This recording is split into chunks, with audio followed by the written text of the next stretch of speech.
முதல் நேர் யாருன்னு பார்க்கலாம். சுவாமிஜி வணக்கம். ஹரிகர சுதன் மேடம். எங்க இருந்து சார் பேசுறீங்க நீங்க? மேடம் நாங்க திருநெல்வேலி. சொல்லுங்க சார், நீங்க யாருக்காக சுவாமிஜி கிட்ட பரிகாரம் கேட்கணும்? மேடம் ஒரே நட்சத்திரத்துல பிறந்தவங்க மேரேஜ் பண்ணலாமா அப்படிங்கிறது என்னோட கொஸ்டின்.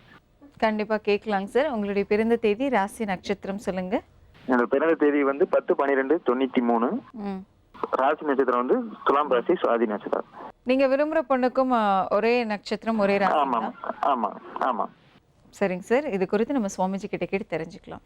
சுவாமிஜி, இப்போ நீங்கள் கேட்ட கேள்விக்கு இதுக்கு சப்தரிஷி வாக்கியம் அவசியமே இல்லை. இப்போ நீங்கள் கேட்டிருக்க கேள்விக்கு சப்தரிஷி வாக்கியம் அவசியம் இல்லை. ஆனால் உங்கள் திருமண வாழ்க்கை நன்னா இருக்குமான்றதுக்கு சப்தரிஷி வாக்கியத்தை நம்ம பார்த்துடலாம். சப்தரிஷி வாக்கியப்படி என்ன வருதுன்னு நம்ம பார்த்துடலாம்.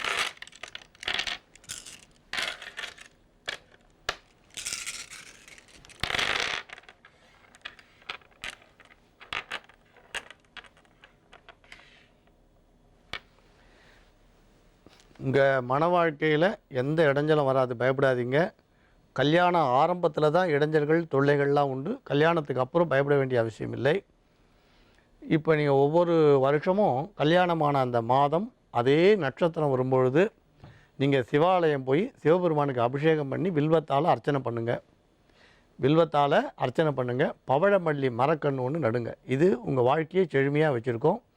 அதேமாரி வருஷம் சக்தி பீடத்தில் ஏதாவது ஒரு சக்தி பீடம் போய் அம்பாளை தரிசனம் பண்ணுங்கள்.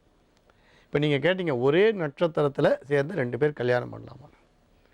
நீங்கள் 8 நட்சத்திரங்கள் கொடுத்துருப்பா. ஏக நட்சத்திர தோஷம் இல்லை அப்படின்னு பஞ்சாங்கத்தில் பார்க்கலாம்.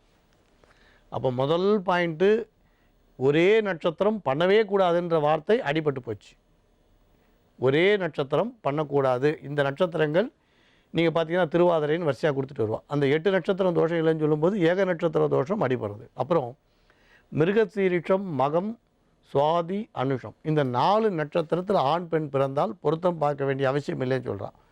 அப்படி பார்க்கும்பொழுது அந்த 4 நட்சத்திரத்தில் பிறந்தவாளுக்கு எந்த நட்சத்திரம் சேர்த்தாலும் தோஷம் இல்லைன்னு வரும்.